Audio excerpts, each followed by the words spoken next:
مگر علایا کے جھوٹ پر اذلان نے غصے سے اس کے ہاتھوں کو چھوڑ دیا اور کھڑے ہوتے ہوئے ایک جانب رخ کیے مسلسل اپنی ٹانگ کو ہلا رہا تھا۔ وہ جانتا تھا عاصم کی کبھی بھی ان دونوں بھائیوں سے نہیں بنی تھی، پھر وہ کیوں کر ماہی سے جھوٹ بولتا؟ مگر کیا ماہی جھوٹ بول سکتی تھی؟ یہاں پر اذلان کی سوچ خود بخود تھم گئی۔ اسے لگا کہ اس کا دماغ پھٹ جائے گا۔ علایا کو یوں ہی چھوڑتے وہ دروازہ کھولتے کمرے سے نکلتا چلا گیا۔ جبکہ اس کے یوں اتنا سخت رویے پہ علایا نے روتے ہوئے اپنا چہرہ ہاتھوں میں چھپا لیا۔ آخر وہ کیوں ایسا کر رہا تھا اس کے ساتھ؟ پہلے تو وہ ایسا نہیں تھا۔ اس کے چھوٹے سے ذہن میں جانے کتنے ہی سوال آئے تھے، مگر جو بات اسے سب سے زیادہ بری لگی تھی وہ تھا سمائکہ کا اذلان کے پیچھے آنا۔ یہ سوچتے ہی کہ اذلان اب پھر سے اس کے پاس گیا ہوگا، علایا کے رونے میں روانی آئی۔ علایا نے نوٹ کیا تھا کہ اذلان اب اس سے دور دور رہنے لگا ہے، پہلے کی جیسے اس سے بات کرنا کھیلنا وہ چھوڑ چکا تھا۔ علایا جب بھی اس کے سامنے جاتی وہ خاموشی سے نظریں پھیرتے ہوئے اسے اگنور کر دیتا، جس کے باعث وہ مزید تکلیف میں تھی، مگر ہمیشہ کی طرح اس کی پریشانی اس کی تکلیفوں کو سننے والا کوئی بھی نہیں تھا۔ مگر ان گزرے 3-4 دنوں میں عاصم کے ساتھ اس کی کافی اچھی دوستی ہو گئی تھی۔ پہلے تو خود اس سے دور ہو رہی تھی، مگر پھر عاصم کے دوستانہ انداز اور شرارتوں پہ وہ بھی اس کے ساتھ اچھا وقت گزار لیتی تھی، مگر اذلان کا برا رویہ اسے اندر سے توڑ رہا تھا۔ اب بھی وہ بظاہر عاصم کے ساتھ پارک میں موجود ایک جانب گھاس پہ بیٹھی ہوئی تھی، مگر اس کا دھیان اذلان میں تھا۔ کل رات کو وہ اس سے ٹکراتے ہوئے بری طرح سے گری تھی، مگر اذلان نے اس کے رونے کی پرواہ کیے بنا ایک نفرت بھری نظر اس کے وجود پہ ڈالی اور تن فن کرتا اوپر اپنے کمرے میں چلا گیا۔ علایا کتنی ہی دیر اس کے برے رویے پہ روتی رہی تھی، مگر پھر خود ہی خاموش بھی ہو گئی۔ شاید اس کی قسمت میں کوئی اچھا دوست نہیں لکھا گیا تھا۔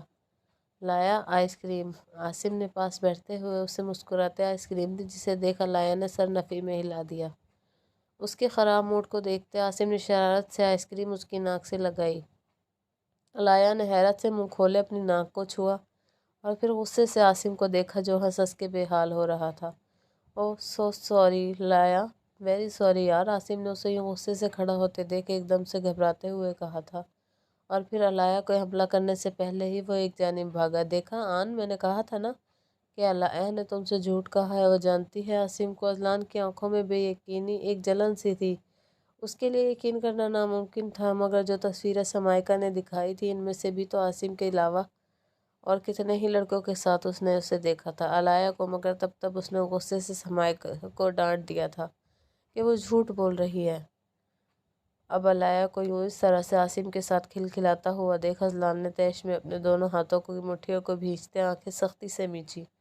میں نے کہا تھا تم سے آن، مگر تمہیں یقین نہیں آیا۔ یہ دیکھو اس نے مجھے مارا بھی تھا کل۔ میں گئی تھی اس سے بات کرنے، اسے سمجھانے، مگر اس نے آگے سے مجھے دھکا دے دیا اور اتنی زور سے مجھے نیچے گرایا، یہ دیکھو میرا سارا ہاتھ زخمی ہو گیا۔ اپنے بازوؤں کو اس کے سامنے کرتے سمائکہ نے من کے آنسو آنکھوں میں سجائے اذلان کو دیکھا، جو آنکھوں میں غصے کی سرخی لیے اس کے سرخ ہوئے بازو کو دیکھ رہا تھا، جس پہ خراشیں ابھی بھی تازہ تھی۔ آن رکو، تم کہاں جا رہے ہو؟ اسے غصے سے علایا کی جانب بڑھتا دیکھ سمائکہ نے گھبراتے ہوئے اسے بازو سے تھاما۔ اتنے دنوں سے اس کے دماغ میں جو زہر اس نے علایا کے خلاف بھرا تھا وہ نہیں چاہتی تھی کہ ابھی اس کا منصوبہ خراب ہو۔ اس کی دوستیں ان سب میں اس کی بھرپور مدد کر رہی تھیں۔ انہوں نے ایک 12-13 سالہ لڑکی کو یہ بات اچھے سے سمجھا دی تھی کہ اذلان ہی اس کا لائف پارٹنر بنے گا۔ اسے علایا سے دور کرنے اور اپنی جانب راغب کرنے کا ہر پلان اس نے اپنی دوستوں کے ساتھ مل کر بنایا تھا، اور اب عاصم اور علایا کی دوستی نے رہی سہی کسر بھی نکال دی تھی۔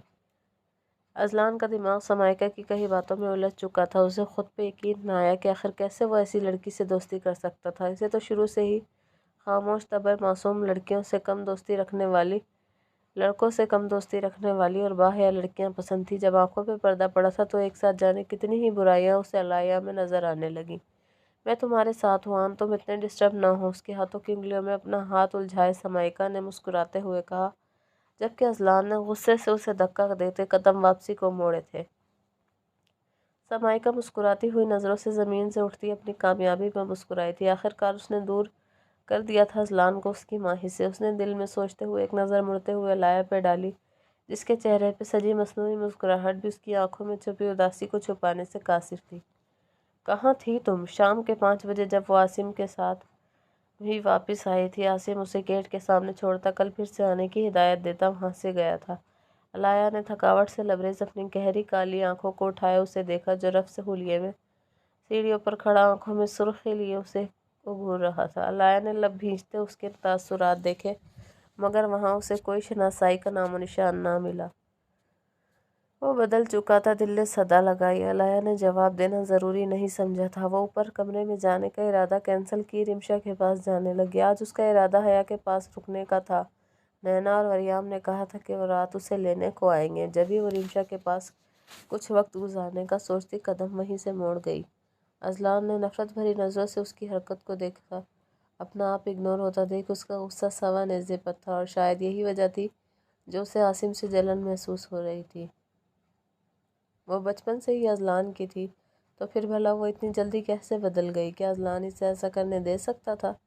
اذلان نے تیزی سے سیڑھیاں پھلانگتے اس کے نازک ہاتھ کو اپنی مضبوط گرفت میں لیا۔ اس کے یوں ایسا رد عمل پہ وہ جی جان سے لرزی تھی۔ اسے لگا شاید وہ اسے مارے گا۔ اس کے رد عمل اور گرفت اس قدر سخت تھی کہ علایا کو اس سے ڈر لگنے لگا۔ اذلان چھوڑو مجھے، علایا نے بھیگی آنکھوں سے اس کی کمزور مگر چوڑی پشت کو دیکھتے ہوئے کہا، مگر اسے کھینچتے وہ اپنے ساتھ لیتے سیڑھیاں پھلانگتے ہوئے انداز میں چڑھتا اوپر کمرے میں آیا۔ جب میں نے منع کیا تھا کہ تم مجھے اس عاصم کے ساتھ نہ دکھو تو پھر بھی اس سے ملتی ہو کیوں علایا؟ اسے غصے سے نیچے فرش پہ پھینکتے اذلان نے دونوں ہاتھوں سے اپنے بال نوچے تھے۔ علایا نے غصے سے اپنے آنسو صاف کیے۔ اسے اپنے ہاتھ میں شدید درد محسوس ہو رہا تھا۔ ایک جھٹکے سے یوں ایک طرف گرنے پہ اس کے بازو نیچے آتے دب گیا تھا مگر اپنے غصے سے وہ دھیان ہی نہ کر سکا کہ جس کی تکلیف پہ وہ تڑپ جاتا تھا آج وہ خود ہی اسے تکلیف دینے کا سبب بن رہا ہے۔ آج کے بعد تم نہیں ملو گی اس سے۔ اذلان نے انگلی اٹھائے اسے غصے سے دیکھتے وارن کیا تو علایا نے ضبط سے لب بھینچتے اسے دیکھا۔ کیوں؟ میں ملوں گی اس سے، وہ میرا دوست ہے، سمجھے تم بہت برے ہو، مجھے بات ہی نہیں کرنی تم سے۔ اسے جاتا دیکھ وہ شکوہ کرتے ساتھ ہی اپنا فیصلہ بھی سنا گئی تھی۔ اذلان نے ہاتھوں کی مٹھیوں کو بھینچتے ہوئے گردن موڑے اسے دیکھا تھا۔ اگر اب تم مجھ سے ملی تو یاد رکھنا، بھول جانا کہ اذلان سے تمہاری کبھی کوئی دوستی یا کوئی رشتہ تھا۔ اسے کھلے لفظوں میں وارن کرتا وہ غصے میں ٹھاس سے دروازہ بند کرتا ہوا باہر نکلا۔ میں ملوں گی اس سے، میں بھی دیکھتی ہوں تم کیسے روکو گے مجھے، تم خود بھی تو ملتے رہو نا اس سمائکہ چڑیل سے۔ پھر میں کیوں کسی سے نہ ملوں؟ وہ روتے ہوئے خود سے تہیہ کرتی گھٹنوں میں منہ دیے سسکنے لگی۔ بیٹا اب بھی چلو ہمارے ساتھ، ہم جلدی واپس آ جائیں گے۔ ناشتہ ختم کرتے ہی رمشا نے گمسم سی خاموش بیٹھی علایا کو مخاطب کرتے ہوئے کہا جو مسکرا بھی نہ سکی۔ رمشا نے بغور اس کی سوجی آنکھوں کو دیکھا۔ اذلان اور علایا میں چھائی یہ سرد مہری وہ محسوس کر چکی تھی مگر بچے ہیں، شاید کسی بات سے ناراضگی ہو گئی ہو، اسی بات کو سوچتے ہوئے وہ خاموش تھی۔ نہیں آنٹی، آپ اور انکل جائیں، میں گھر پہ ہی ٹھیک ہوں، ویسے بھی تھوڑی دیر میں نینا آنٹی آ جائیں گی، میرا اب حیا سے ملنے کا بہت دل چاہ رہا ہے۔ اس کے کہنے پہ اذلان نے منہ سے لگائے پانی کے گلاس کی گرفت سخت کی تھی مگر زبان سے کچھ نہیں بولا۔ ماما میں جا رہا ہوں، دعا کیجیے گا، آج میرا آخری پیپر ہے۔ امن کو باہر آنے کا اشارہ کرتے ہوئے اسکول یونیفارم میں ملبوس رمشا کے آگے سر جھکائے محبت سے بولا۔ رمشا نے دعائیں پڑھ کر اس پر بھونکی تھی۔ وہ مسکراتے ہوئے پاپا کو بائے کہتا بیگ اٹھائے ہال سے باہر نکلا۔ اچھا ماما، دعا کیجیے گا کہ پیپر میں کوئی آسان سوال بھی ڈال دیں۔ امن نے ناشتہ ختم کرتے ہوئے رمشا کے ماتھے پہ بوسہ دیے اشر کے ڈر سے اس کے کان میں سرگوشی کی تھی جس پہ وہ گھورتے ہوئے اس کی آنکھوں سے ہی باز رہنے کا بولنے لگی۔ امن نے آنکھ دبائے اشر کو دیکھا جو اس کی جانب متوجہ تھا۔ جبھی وہ سیدھا کھڑا ہوتا اسے سلیوٹ کرتا بیگ اٹھائے اذلان کے پیچھے گھر سے نکلا۔ ہائے آن، کیسے ہو؟ کندھے پہ لٹکے اپنے بیگ کو دونوں ہاتھوں سے پکڑتی وہ تیز تیز قدم لیتی اس کے ہم قدم ہوئی۔ ناراض ہو؟ اس کے غصے سے یوں بنا جواب دیے چلتے پر سمائکہ نے تشویش سے پوچھا۔ جب سے وہ علایا سے لڑا تھا بالکل ہی بولنا چھوڑ گیا تھا، پہلے جیسا ہنسمکھ چہرے پہ ہمہ وقت ایک مسکراہٹ سجائے رکھنے والا اذلان الوی تو جانے کہاں کھو گیا تھا۔ نہیں ناراض نہیں ہوں، بس تھوڑا سا ڈسٹرب ہوں، پلیز اگر کوئی کام کی بات ہے تو کرو ورنہ جاؤ یہاں سے۔ وہ ابھی کسی بھی قسم کی بحث کے موڈ میں نہیں تھا، نہ ہی فی الحال وہ سمائکہ سے بات کرنا چاہتا تھا۔ اس کا پیپر بہت اچھے سے ہوا تھا جبکہ امن نے اسے اشارہ کرتے جانے کا بولا کیونکہ وہ ابھی تک کسی غیبی مدد کے آسرے پر بیٹھا خالی پیپر کو شان سے دیکھ رہا تھا۔ رمشا اور اشر دونوں ہی لاہور گئے تھے۔ اسے اب گھر جلدی پہنچنا تھا کیونکہ گھر علایا اکیلی تھی۔ وہ چاہے ناراض تھا مگر وہ خوش بھی تھا کہ اس کی بات مانتے وہ اس دن کے بعد نہیں ملی تھی عاصم سے۔ ارے رکو رکو، ایک چیز دکھانی تھی تمہیں آن۔ سمائکہ کی آواز پہ اذلان نے آنکھیں میچتے خود کو پرسکون کیا اور ایک گہرا سانس فضا میں خارج کرتے ہوئے وہ مڑا تھا۔ یہ دیکھو عاصم اور تمہاری کزن فرینڈ علایا، کتنے اچھے دکھ رہے ہیں نا؟ ایک ساتھ اپنی جیب سے فون نکالتے سمائکہ نے اذلان کے سامنے کیا تو اذلان نے غصے سے اسے دیکھا۔ تمہیں موبائل کس نے دیا ہے اسکول لانے کے لیے؟ اس کی بات پہ بنا کان دھرے وہ الٹا اسی سے پوچھنے لگا۔ سمائکہ ہڑبڑا اٹھی۔ یہ فون اس کی دوست سماپ نے اسے دیا تھا، جس میں اس نے کل ہی ان دونوں کی ایک ساتھ تصویر بنائی تھی۔ اگر اذلان اس کے موم ڈیڈ کو بتا دیتا تو پھر وہ کتنا غصہ کرتے۔ اسے فون صرف گھر ہی چلانے کی آزادی تھی، نہ کہ اسکول یا پھر گھر سے باہر۔ وہ اذلان، میرا فون خراب ہو گیا تھا تو صبح ہی ڈرائیور انکل نے ٹھیک کروا کر دیا تو میں نے آف کرتے بیگ میں ڈال دیا تھا۔ اب تمہیں دیکھ مجھے تصویر یاد آئی، جس کی تصویر ہے میرے پاس۔ چہرے پہ معصومیت سجائے سمائکہ نے موبائل فون اذلان کے سامنے کیا، جس سے جھپٹتے ہوئے وہ غصے سے سمائکہ کو دیکھتے ہوئے موبائل فون کی جانب متوجہ ہو۔ سو ریڈرز، کیسی لگی آپ کو آج کی ایپی؟ اپنی قیمتی رائے کا اظہار کرنا نہ بھولیں۔ میرے چینل کو سبسکرائب لازمی کریں۔ Thank you. ملتے ہیں آپ سے اگلی ایپی کے ساتھ انشاءاللہ۔ Take care. اللہ حافظ۔